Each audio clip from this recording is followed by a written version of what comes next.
Lepo pozdravljeni. Noben podjetnik ne dela za denar, dela za vizijo, ki jo lahko uresniči.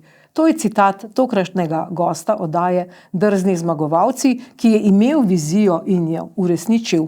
Razvil je namreč elektronski sistem, plačilni sistem za banke. Naš tokratni gost je Matjaž Čadež, ustanovitelj podjetja Halkom. Gospod Čadež, lepo pozdravljeni. Pozdravljeni. Torej, vi ste imeli vizijo, začnimo zdaj s Halkomom, katerega lastnik seveda niste več. Zdaj ste se upokojili, prodali Halkom. Ampak povejte mi, od kod ta ideja, da ste razvili elektronski plačilni sistem za banke? Ja, jaz sem bil zaposlen najprej pri IBM-u. In pri IBM-u sem bil odgovoren za v bistvu največji sistem takrat IBM-ov, to je za plačilni sistem v SDK-je. To je en monopolni sistem bil v celi Jugoslaviji. In skozi to izkušnjo sem se v bistvu navdušil nad tem, kako bi lahko plačilni sistem še izboljšali, potem, ko se je tehnologija povečala oziroma razširila.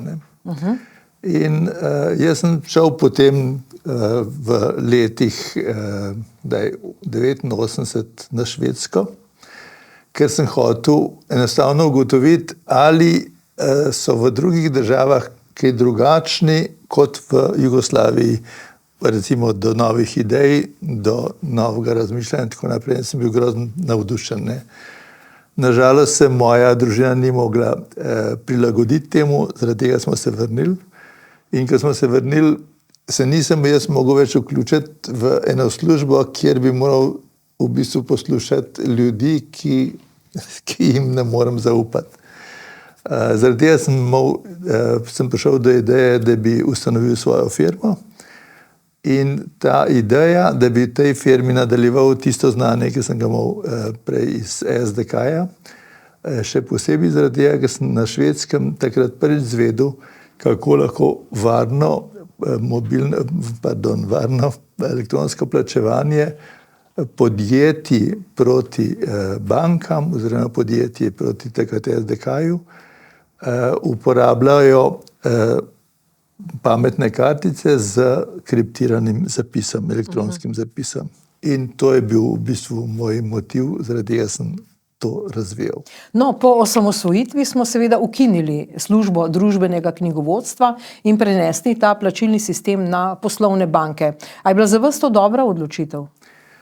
Jaz sem bil takrat, ko se je o tem začela debata, sem bil v bistvu pozvan od Banke Slovenije, da jim svetujem, glede na to, da so vedeli, da sem jaz eden od bil recimo velikih strokovnjakov za plačilne sisteme v Jugoslaviji.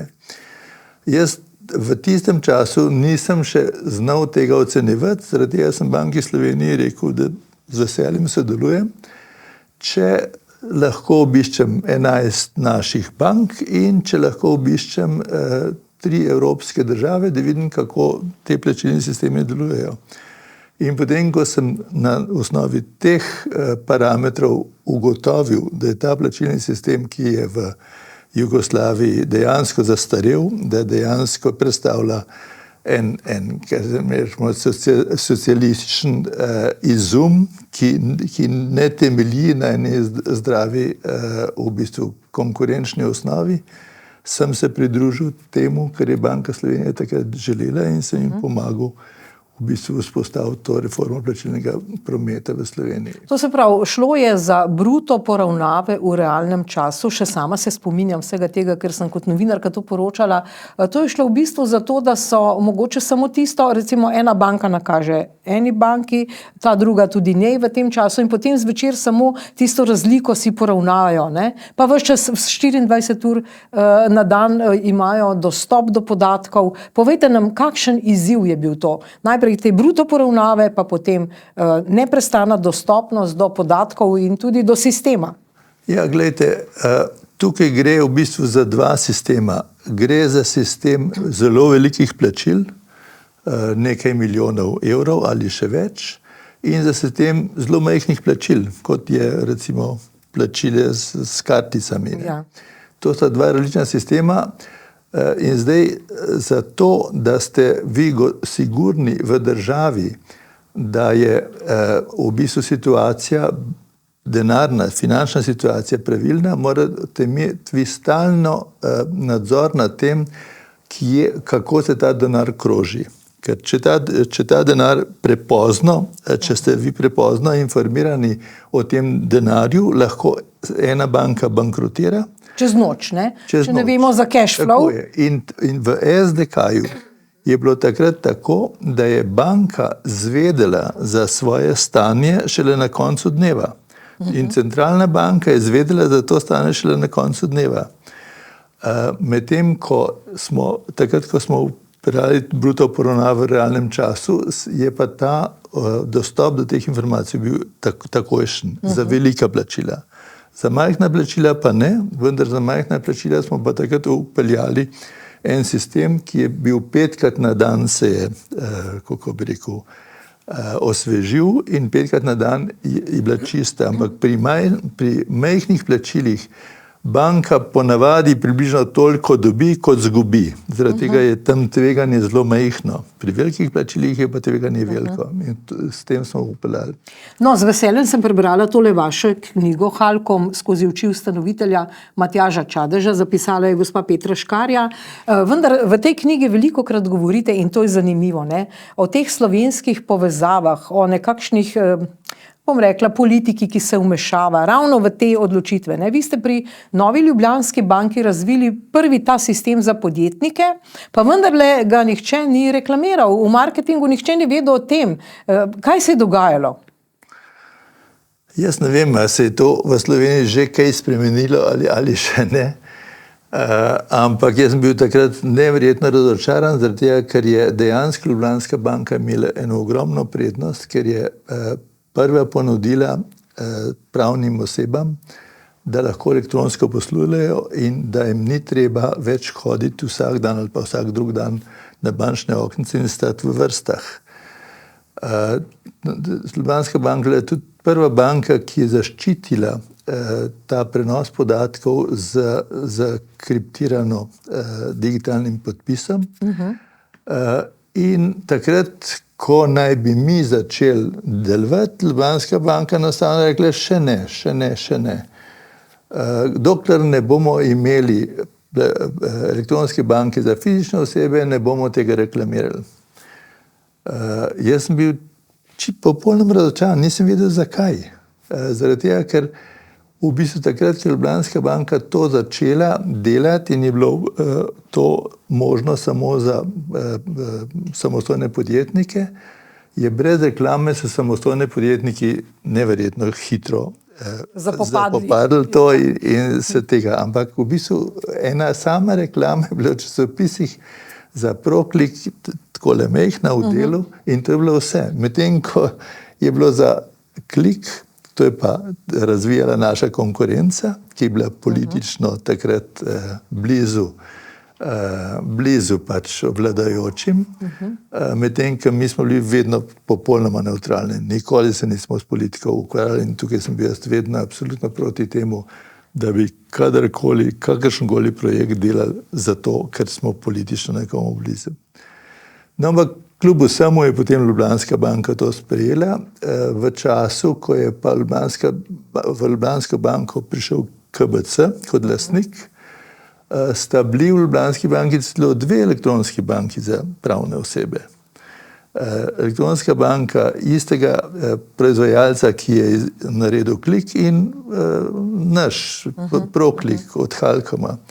Pri čemer je naš Proklik imel že ogromno število uporabnikov, tist pa še mehno število uporabnikov. In potem so Belgijci rekli, pa to je pa res nemogoče, da ima ena banka 2 rešitvi za pravne osebe.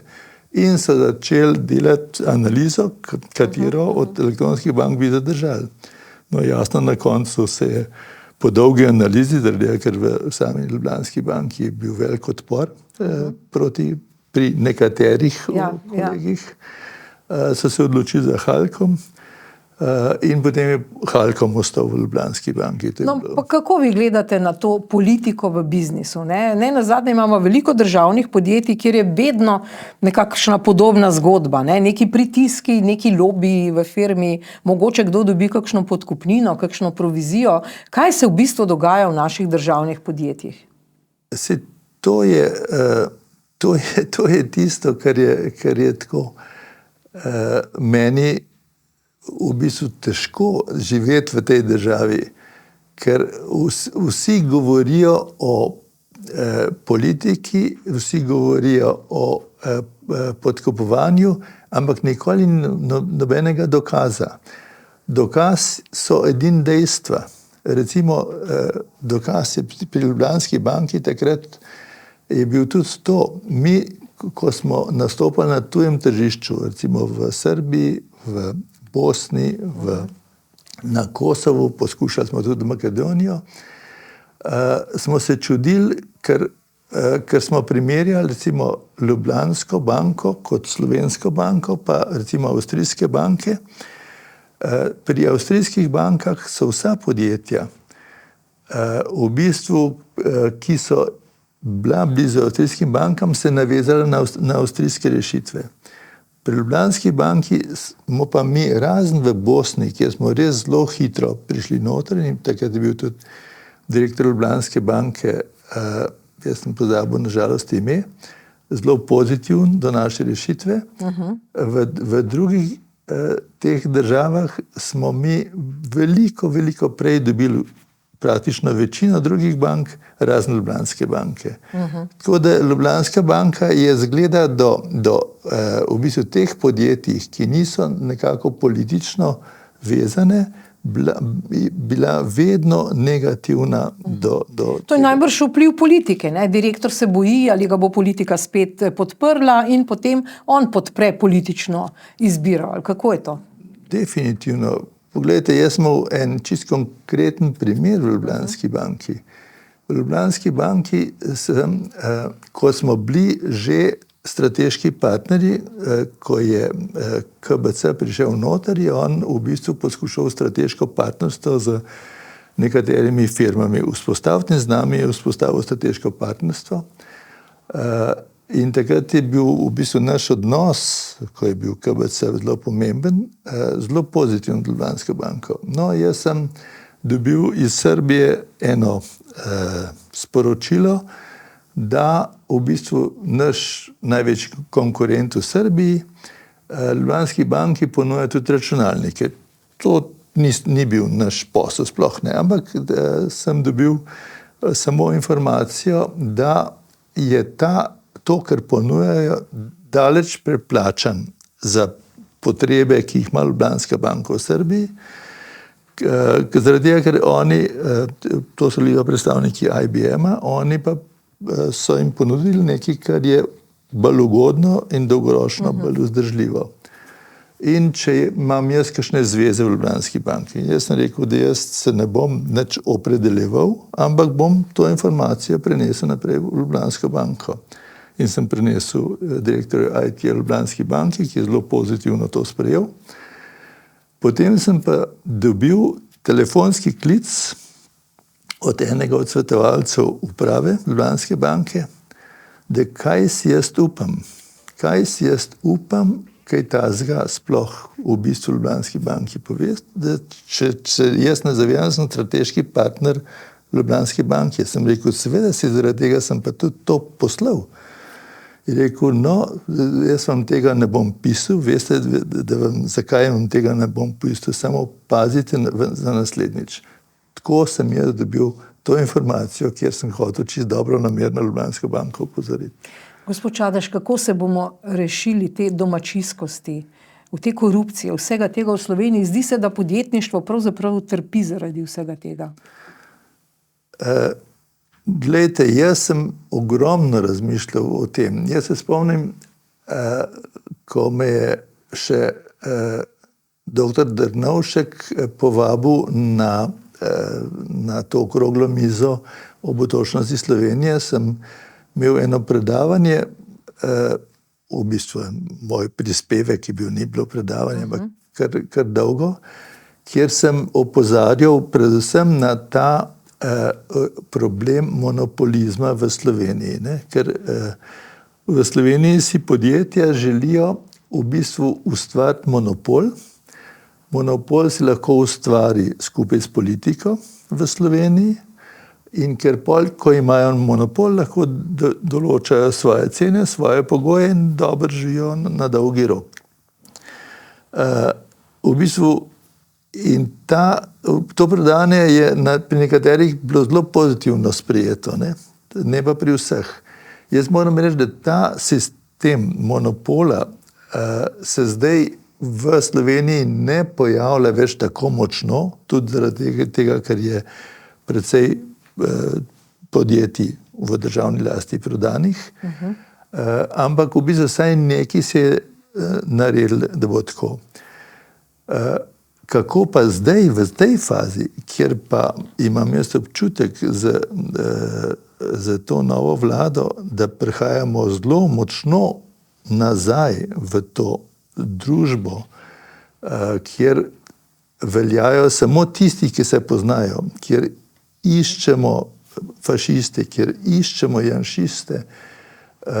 Tukaj mislim pa, da mora v bistvu družba doseči eno razsvetljenje. Enostavno ljudje se morajo zavedati, da če samo kimamo, če samo rečemo, sej bo lepše, ne bo lepše. Moramo se boriti za to, da pridemo spet v družbi do enega medsebojnega spoštovanja in zaupanja. Enostavno nemogoče je, da je družba razbita na dva pola in da se ta dva pola med seboj ne smeta spoštovati, ali pa posamezniki se ne smejo spoštovati. To je zame grozljivo, če premier reče, da moramo očistiti janšistov. TV moramo očistiti janšistov, policijo moramo očistiti janšistov.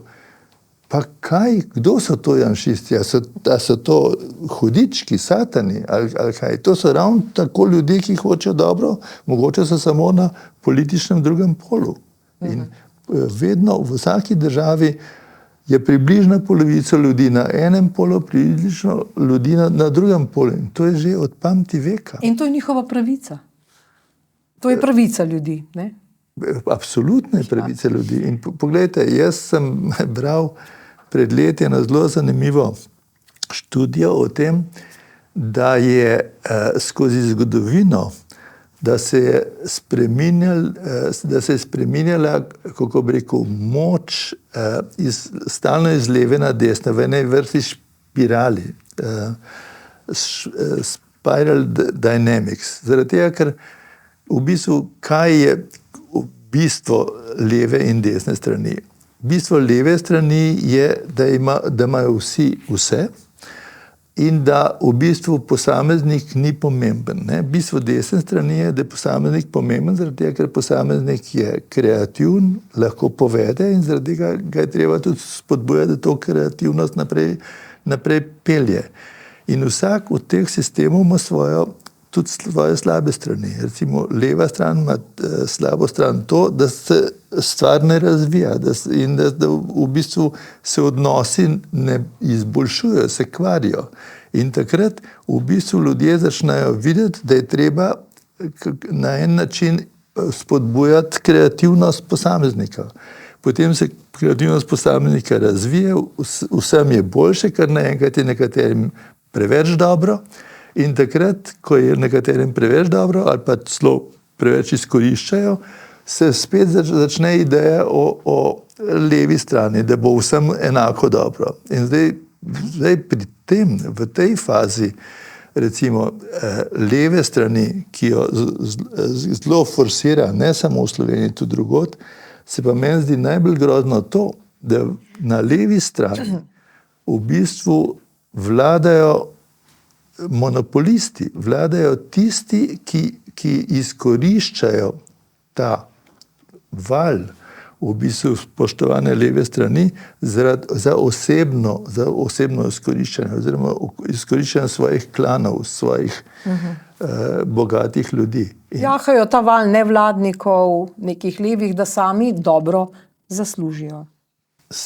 In v bistvu te nevladniki so plačani od države, to se pravi, tisti, ki imajo oblast, ne dajo svojega žepa denarja za nevladnike, to se pravi za svojo vojsko.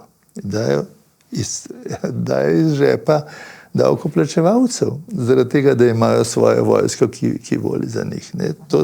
Ta sistem se meni zdi dejansko zelo, zelo nepravičen. No, v tej knjigi omenjate tudi, kjer je seveda celotna zgodba Halcoma in tudi drugih vaših idej, knjigo Roberta Axelroda Evolucija sodelovanja. Vi osebno, zdaj ko ravno govorite o teh razmerah, vi pa ne gojite zamer, ne? Kakšna je ta evolucija sodelovanja, ravno ko smo pri tej temi? Glejte, to knjigo sem jaz dobil slučajno od nekoga na Dunaju, ki ga še poznal nisem. Ne vem zakaj in bilo nepomembno mi to knjigo da. Jaz, ko sem to knjigo prebral, jaz sem bil čist navdušen. To je bilo v času, ko je bila še železna zavesa izredno močna, razkorak med Rusijo in Ameriko ogromen v 80-ih letih. In ko sem to knjigo prebral, namreč ta knjiga, da ne bom šel v detajle, samo pove nekaj, da družba, v katerih je medsebojno spoštovanje veliko in kjer si ljudje cenijo, napreduje in vedno več ljudi postane takih. Družba, ki se medsebojno samo, kako bi rekel, uničuje, pa nazaduje. In vsi v bistvu nazadujemo. Ne samo posamezniki, vsi nazadujemo. In to, ko sem takrat prebral, jaz sem fizik po temu in veliko razmišljam o modelih. In ko sem to prebral, sem rekel, pa se to je nemogoče. Na svetu imamo pa levo, pa desno. In se kar naenkrat, od 81. leta do 89. leta se je vse na glavo postavilo. Kar naenkrat so se začeli povezovati. Rusija in Amerika so postali prijateljci in se začeli povezovati. Zdaj spet prihajamo v to fazo. In zdaj, kako bomo iz te faze prišli, ne vem, na svetovnem področju.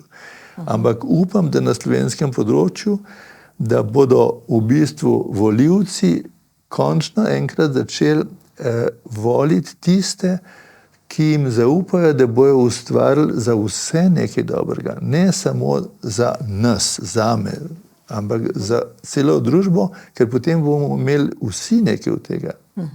No, ko omenjate te svetovne razmere, mogoče komentar na morebitno zmago Donalda Trumpa, ki se mu očitno obeta, če ne bo na demokratski strani nekega novega kandidata, ne, ker ta gospod je precej že star, kaže že znake.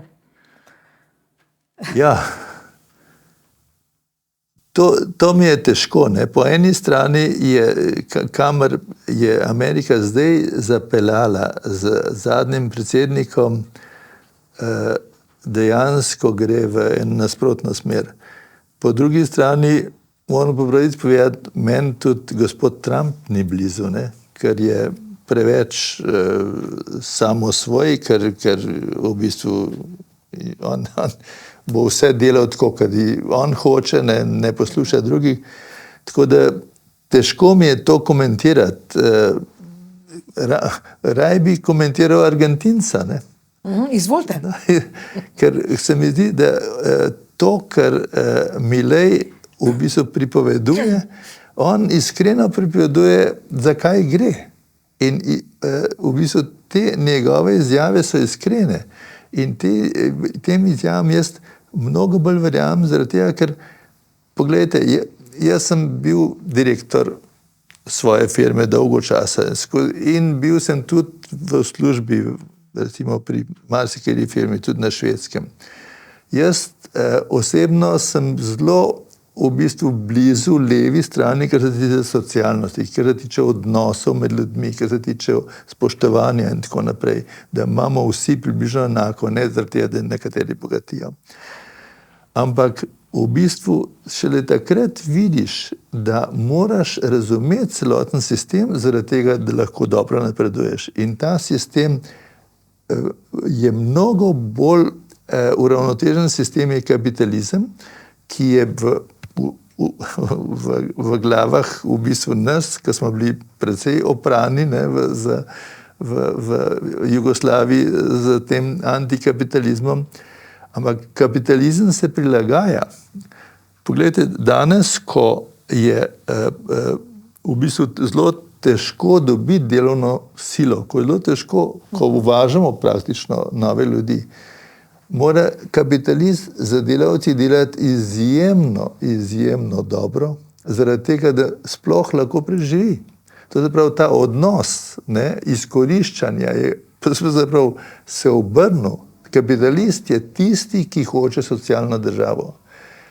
Ampak v enem pozitivnem smislu, medtem ko tisti, ki zagovarjajo socialno državo s tem, da v bistvu uničujejo tiste, ki niso socialisti, tisti delajo pa samo za sebe. Oni nimajo vizije, da bo država boljša, pa da bo ljudem boljše. Zaradi tega, ker oni ne spoštujejo polovice prebivalstva. Oni delajo zato, da je njim boljše. Zaradi tega, da oni ostajajo na vladi in z močjo v rokah.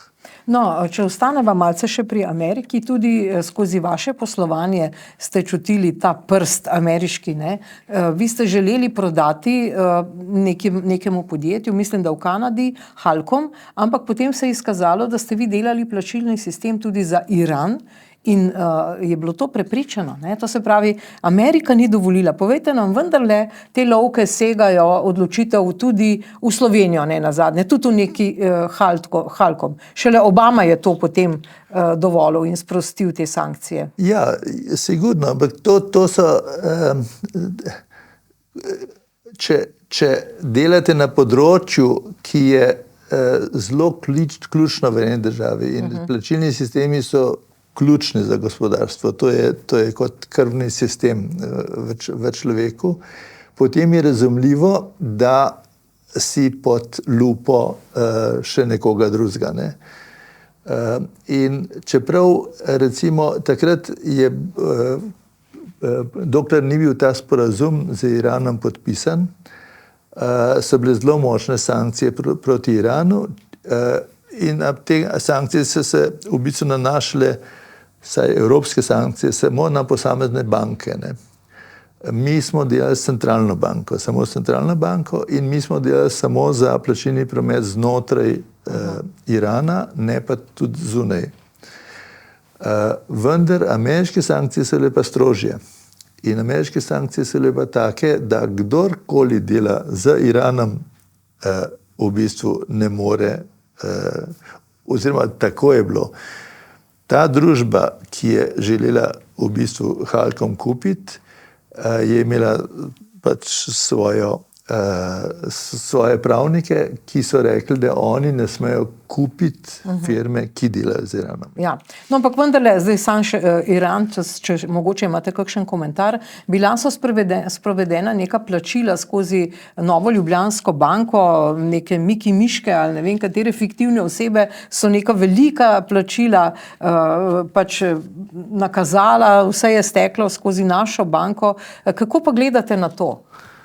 Jaz o teh stvareh sicer nisem nikoli nič vedel, razen iz časopisov, ampak se mi zdi to pri vseh strašno strogih nadzorih, ki so v bankah, zelo, zelo strogi, nepojemljivo, da pri nas pa ni bilo sankcij. Zaradi tega, ker jaz sem verjel v to, da naš sistem deluje. Ker jaz se spomnim, kako natančno je bila vsaka transakcija pregledana, kako sem včasih celo dobil telefonski klic, če sem nekam nakazal kakšen denar. ki je bil malo višji, pa to znotraj Slovenije, kaj šele v tujino, potem gre pa milijarda skozi. Če to mi nihče ne bo rekel, da niso pri tem imeli prst zraven tudi politiki. Dobro, zdaj veliko govorite o tem timskem delu, v knjigi omenjate tudi svoje vrednote, podjetniške vrednote, katerih ste se držali. Ne nazadnje, torej tu se vrstijo slike vaših timov. Vaše podjetje je bilo najprej majhno in potem raslo, imelo veliko zaposlenih in vi ste ves čas skrbeli za zaposlene, vi ste jim omogočili celo Montessori vrtec v podjetju, imeli ste veliko skupnih dejavnosti, jadrali ste skupaj, gospod Adizes vam je pomagal, pravzaprav, da se pripravi podjetje na prenos lastništva. Povejte nam najprej nekaj o teh vrednotah in o tem, kako ste vi gradili ta svoj tim. Ja, jaz sem,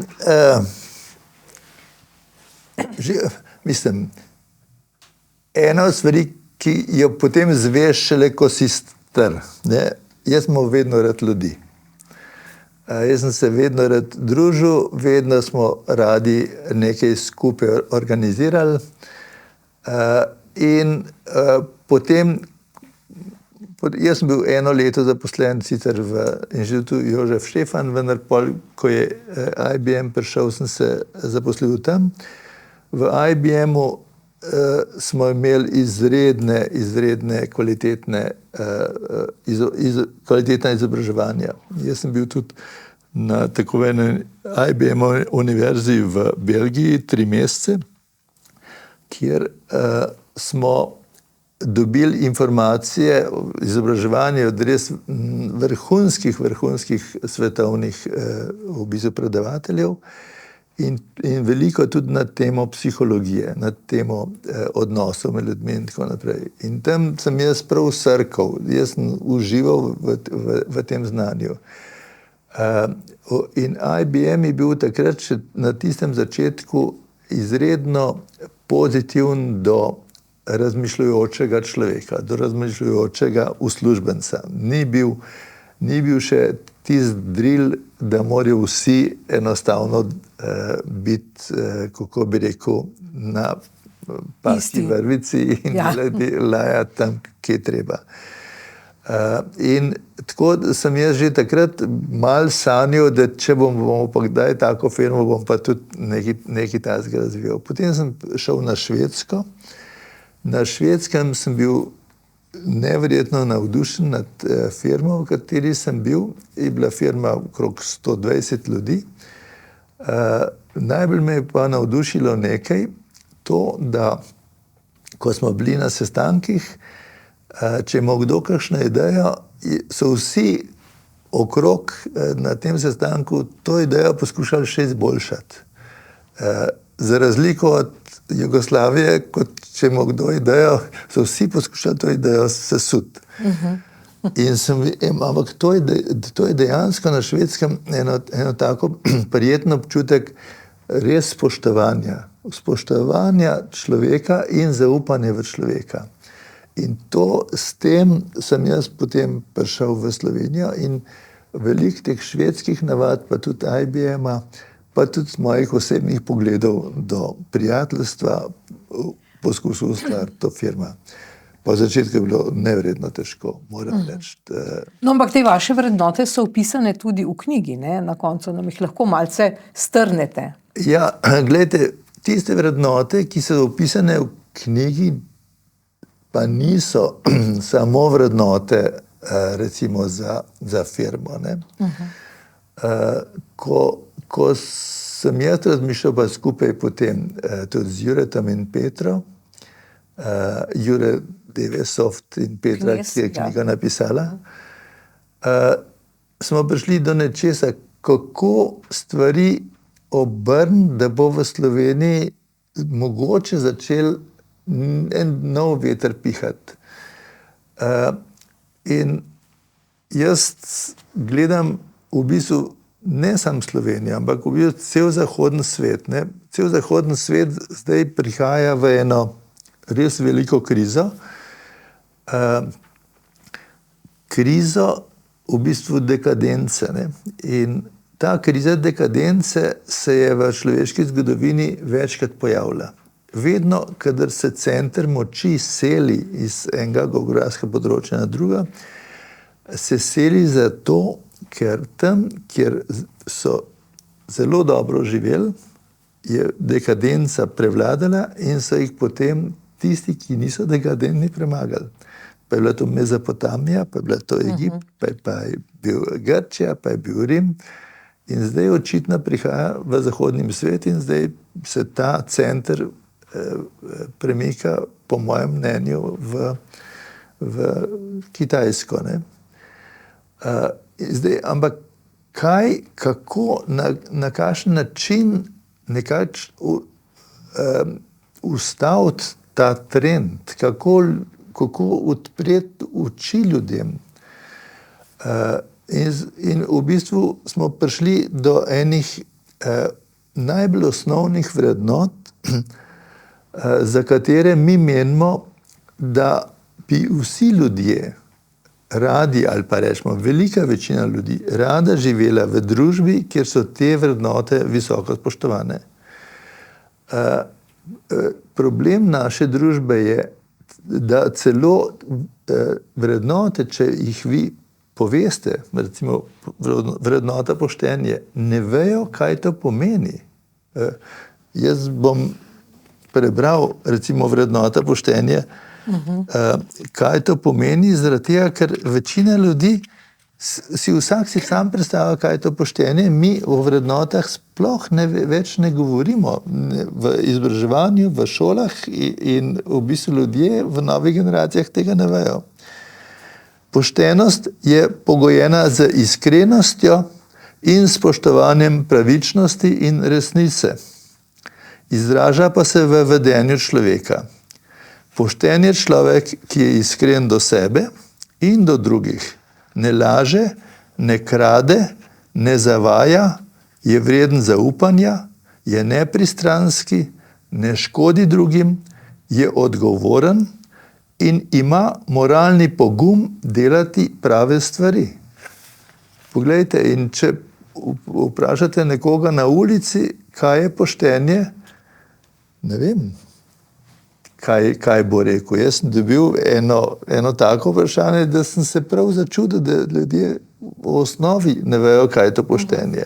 Druga stvar, recimo ena zelo pomembnih vrednot, ki se meni zdi, je to medsebojno zaupanje in spoštovanje. Vseh. Ni treba, da človek v bistvu je istega mnenja kot nekdo drug, ampak še vedno ga lahko spoštuje in on lahko spoštuje njegovo mnenje, tako kot levi in desni. Ni treba, da se sovražijo, ampak spoštovati se pa morajo. In enako je pri zaupanju. Ne? V bistvu, če si mi med seboj zaupamo, potem je treba bistveno manj energije porabiti, da dobro živimo, kot če si ne zaupamo. Če si ne zaupamo, je treba stalno gledati, kdo me bo napadel. Ne? In samo cela energija gre samo v to, da se branimo nekako. No, ampak to, kar se zdaj recimo dogaja v Evropi, pa tudi svetovno, ne? Ta globalizem, to globalno prepričevanje, kako je recimo Evropa bi morala popolnoma zeleno, pod to zeleno agendo uničiti svojo industrijo.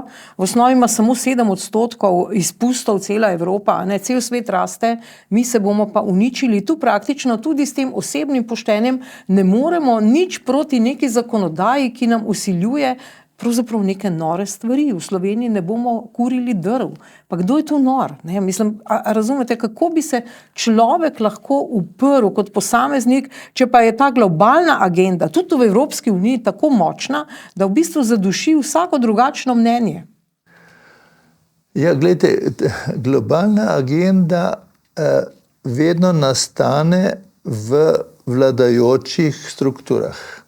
Ne? Globalna agenda ne nastane kar tako. Ne? Globalna agenda nastane, kjer so določeni interesi. Ne? Recimo, vedno Židje pravijo follow money.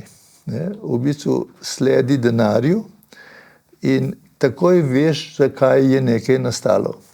Ker recimo v tej histeriji se dejansko niti ne ve, kam gre ta denar.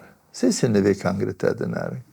Denar za ne vem kaj, za te, kako se jim reče, pri energetskih zelenih, a niso obveznice, ne vem, kako se reče. Ja, boni, pač to, ne, Ja, odpustki praktično, ja. Ti dobesedno Ja, odpustki. Ne, saj dejansko lahko primerjamo. Dejansko lahko primerjamo ta CO2 odpustke z odpustki, ko je v bistvu Martin Luther King napisal 1995. Takrat so se odpustki v bistvu prodali zaradi tega, da se je gradila v bistvu. Kupiš kupon, pa si rešen. Tako, ne, ja. tako je. In tukaj je pravzaprav zelo podoben primer. Tukaj v bistvu so odpustki za to, da ta denar nekje usahne. Ta denar, v bistvu s tem denarjem so najbrž plačani tudi nevladne organizacije, ki take stvari delajo. V bistvu rezultatov tega pa ni. Jasno je, da moramo vsi gledati na naravo. O tem ni nobenega dvoma. Zaradi tega tudi jaz govorim pri teh vrednotah o zmernosti. Ne? O zmernosti. Zaradi tega, da kakšen odnos imamo do narave, da jo ne moramo izkoriščati. In če se vsi ljudje tega zavedajo, potem se to da mnogo bolj učinkovito reševati, kakor pa z takim sistemom odpustkov. Jaz mislim, da ta agenda se lahko spremeni samo, če se dejansko vladajoča elita v bistvu začne zavedati in tega, da ne bo več voljena, če bodo noro šli v stvari, ki peljejo nikamor. Ne? Jasno je, da moramo vsi gledati. Tudi jaz imam električni avto. Pa ne toliko zaradi tega, da bi, ne vem, ohranil to, ampak zaradi tega, ker je to nova tehnologija. In ker ta nova tehnologija je že spet en majhen korak k temu, da je boljše. Ne pa forsirati vsega tega. To naravni proces pride do tega.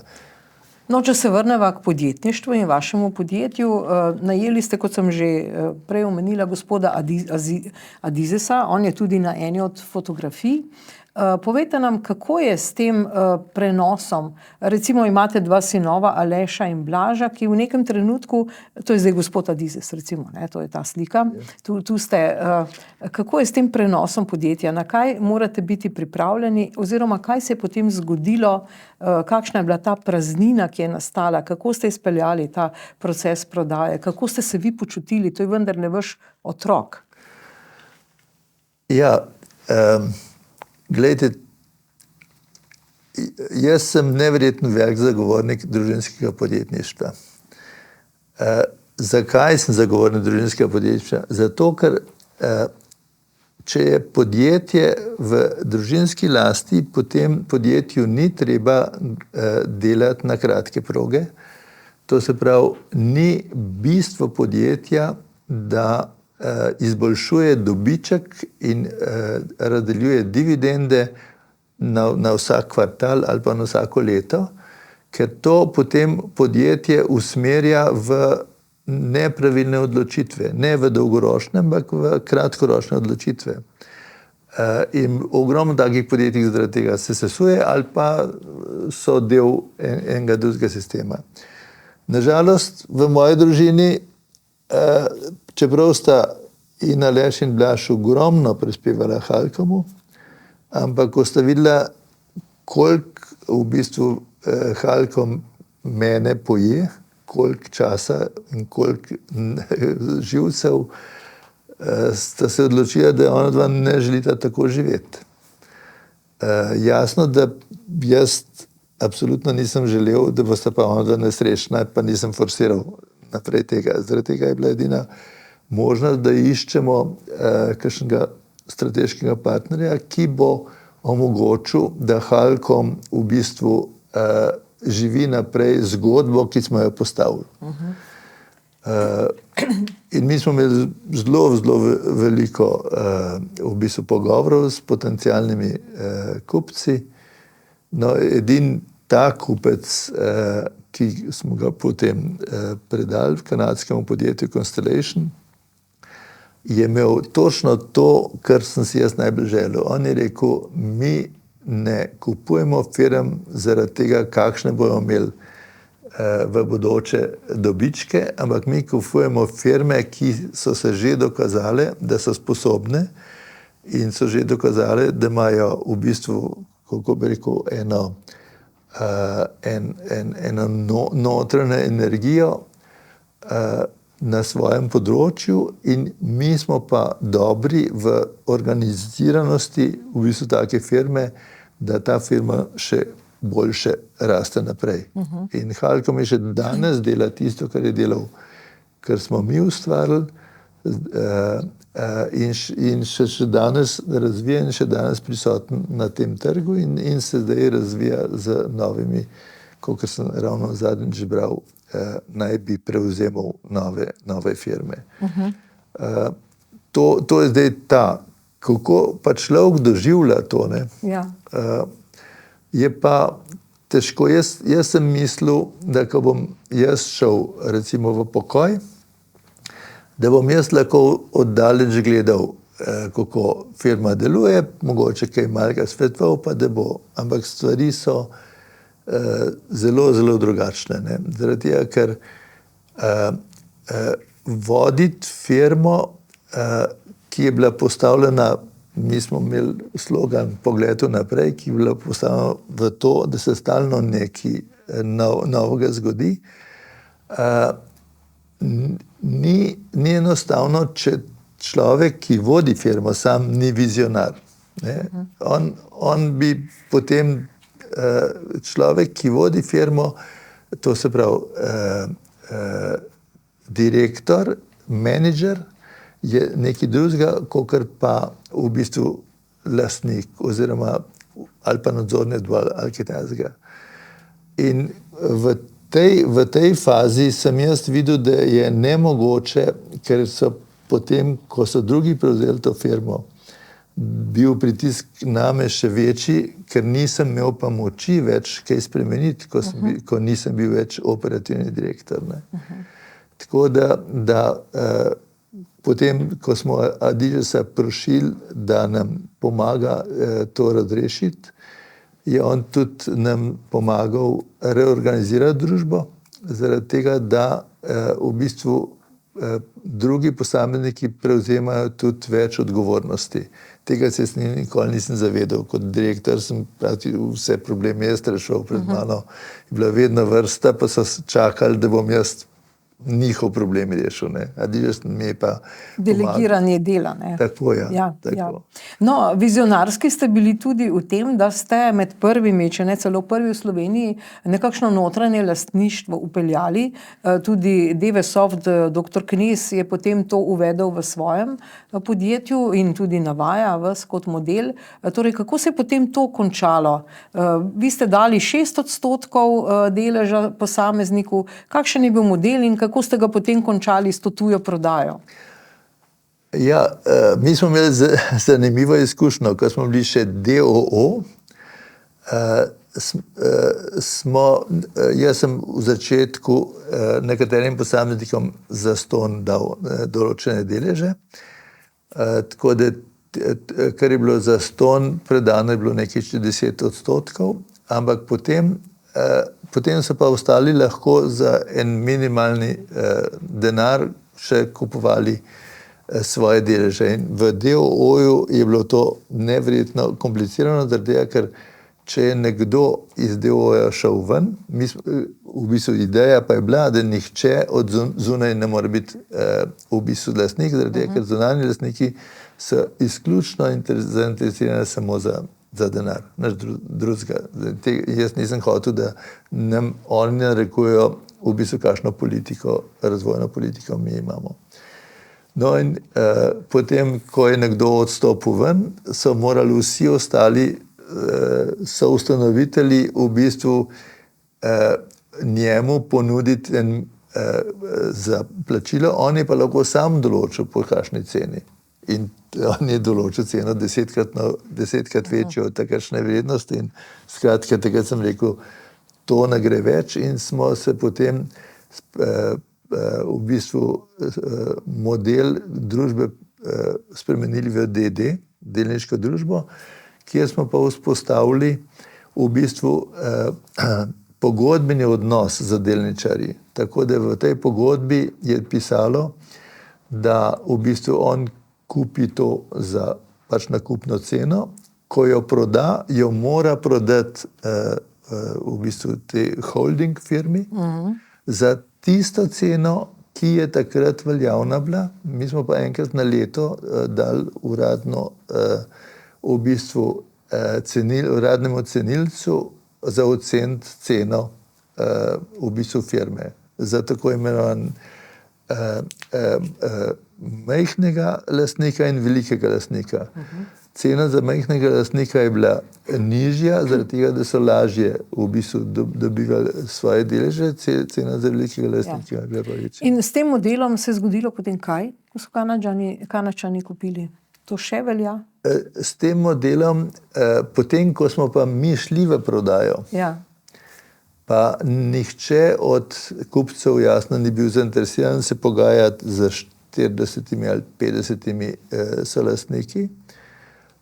In takrat smo potem mi ponudili vsem, ki so bili, ker vsi so vedeli, da želimo najstrateškega partnerja in to so si tudi dejansko želeli, zaradi tega, ker takrat je firma prišla v eno tako čudno situacijo, ko ni bila stabilna, ne? V bistvu tudi pogoji na trgu se spremenili, kriza je imela določene posledice, finančna kriza. In takrat smo pa ponudili vsem delničarjem, da lahko izstopijo po ceni za glavnega dela, to se pravi, oni so dobili še poleg tega, kolikor je vrednost firme rasla vsako leto, še dodatek za tisto, kar je veljalo za... No, in vi ste prodali to firmo, obdržali ste pa en manjši del, to je pa HAL M-Bills, to se pravi plačevanje prek mobilnih telefonov in potem ste tudi to prodali Petrolu. Tu pa ni najboljša izkušnja, mislim, berem knjigo, ne vem, povejte nam, kako je bilo pa s tem? No, tako je, jaz sem mislil, da v bistvu ideja M-Billsa, da je tako fantastična in takrat v tistem času je bila, da bojo Američani oziroma Kanadčani jasno tudi to prevzeli in da pravzaprav kupujejo zaradi M-Billsa, zaradi tega, ker je bila res sjajna ideja, takrat, ko še ni bilo nobenih teh mobilnih bank. Oziroma zdaj se imenuje mobilna denarnica, elektronska denarnica. V bistvu Kanadčani so pa rekli, da to nas ne zanima, nas zanima tisto, s katerim ste vi uspeli. In so želeli to odvojiti. In zaradi tega, ker so želeli to odvojiti, smo se potem dogovorili, za kakšno ceno v bistvu mi to od njih odkupimo, oziroma pri sami pogodbi smo se te finančne stvari dogovorili. In potem smo mi ta Halkom plačila in poznaje M-Bills v bistvu razvijali z tem denarjem, ki je ostal od nakupa Halkoma. In potem smo leta 2018 to v bistvu se pogovorili s Petrolom, vodstvo Petrola je bilo navdušeno, mi smo bili navdušeni in mi smo potem stvari na Petrolu začeli dobro pelati. Jasno, Petrol kot velika organizacija ima veliko grofij, ki so bile nekatere, kako bi rekel, negativne do tega, da se vpelje mobilna denarnica izven njih. Ampak smo takrat zelo fajn napredovali. Dokler jasno ni prišel na Petrol ta nova uprava, ki je pa v bistvu vse to z zelo negativnim odnosom v bistvu poskušali eliminirati. Meni niso sploh več pustili, da sem v stiku z njimi in tako naprej. Gospod Čadež, zdaj, danes ste vi upokojenec, preselili ste se na Kras s svojo soprogo, v bistvu se ukvarjate s to svojo parcelo, kosite travo in tako naprej, ampak vendarle, če sem prav razbrala iz te vaše knjige, je pa ta prodaja in ves ta umik iz posla je pa bilo vendarle težko za vas. Kako se vi danes počutite? Ja, ta čas, ne, ko se vse združilo in ko je prišel COVID, ko je prišel v tem času ta strašen razkol v Sloveniji nastal, ker mene kar boli, če se v Sloveniji v bistvu dogajajo take stvari, same razprtije, podtikanja in tako naprej.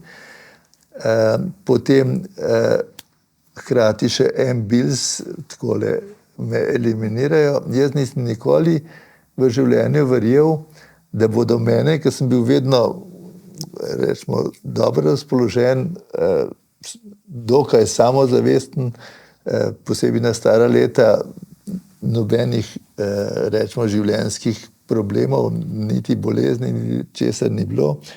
V bistvu tudi finančno čisto v redu. Mene je vse to tako sesul, da sem prišel v težko depresijo. Jaz sem bil v depresiji, mislim, da kar več kot 1 leto in nisem mogel ven iz depresije. Jaz sem šel k psihoterapevtki, sem hodil, ki mi je pomagala.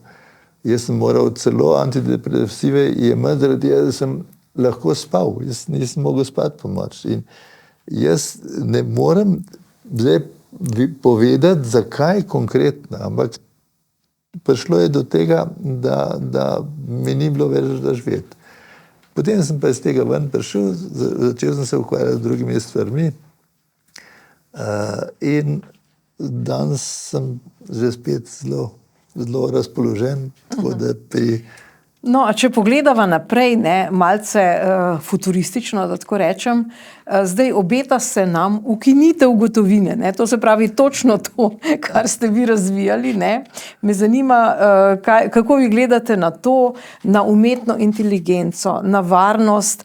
Nekje sem prebrala tudi citat, tako pravi, ko je bil telefon privezan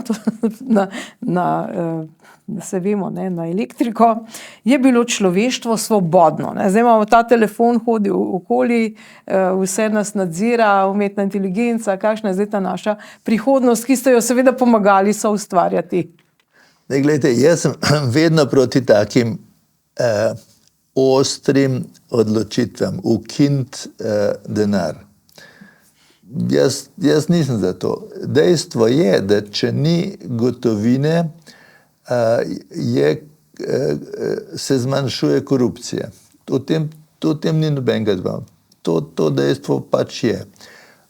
Ampak, da bi se pa ukinil denar, pa jaz nisem za to. Ne? V bistvu že to, da je Evropska unija ukinila 500-evrskih bankovc, je že korak proti temu, da se zmanjšuje možnost velike korupcije. Ampak po drugi strani, jaz sem bil ravno ta teden sem bil na Švedskem, malo nostalgije. Ne? Glejte, oni imajo krone, oni nimajo evra. Ne? Enkrat nisem potreboval nobenega denarja. Pa smo šli z avtobusom, pa smo jedli, pa smo bili na tržnici. Sem rekel, na tržnici smo nekaj kupili, sem rekel, kako naj pa plačam, ker nimam elektronsko. Ker Švedska je dejansko de facto, ona ni ukinila gotovine, ampak ona dejansko prav popolnoma vsak ima v bistvu to. Tam lahko še klošarju plačaš elektronsko. Ima postterminal tudi klošar. Ja, zdaj meni se to ne zdi. Lejte, telefon je postal nuja najprej zaradi tega, ker s telefonom se lahko pogovarjaš. Ne? Telefonom, kjerkoli si, se lahko s komorkoli pogovarjaš. Zaradi tega je nuja, ne zaradi tega, ker moraš to. Ampak nadzor je pa večji na tem, kaj kupimo, s kom smo se pogovarjali, kje smo bili. Jaz v te zadeve ne verjamem. V te zadeve ne verjamem, zaradi tega, ker teh podatkov je ogromno. Jasno, da se delajo določene statistike, kaj gre v prodajo, pa zaradi tega so reklame za to, da boš kaj drugega kupil ali kaj takega, ampak jaz se pač odločam na osnovi tega, kar si jaz želim, ne na osnovi tega, ker me drugi bombardirajo. Ne vem, kako so drugi ljudje. To se meni ne zdi najbolj grozljivo. Dobro, gospod Čadež, za konec v tej dolgi podjetniški zgodbi, ali bi karkoli storili drugače?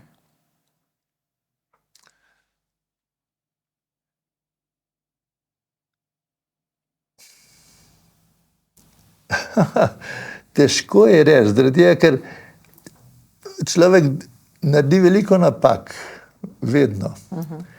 Ampak v bistvu potem, ko ugotovi, več ali manj ugotovi, da tiste napake je moral narediti zaradi tega, da je pot naprej.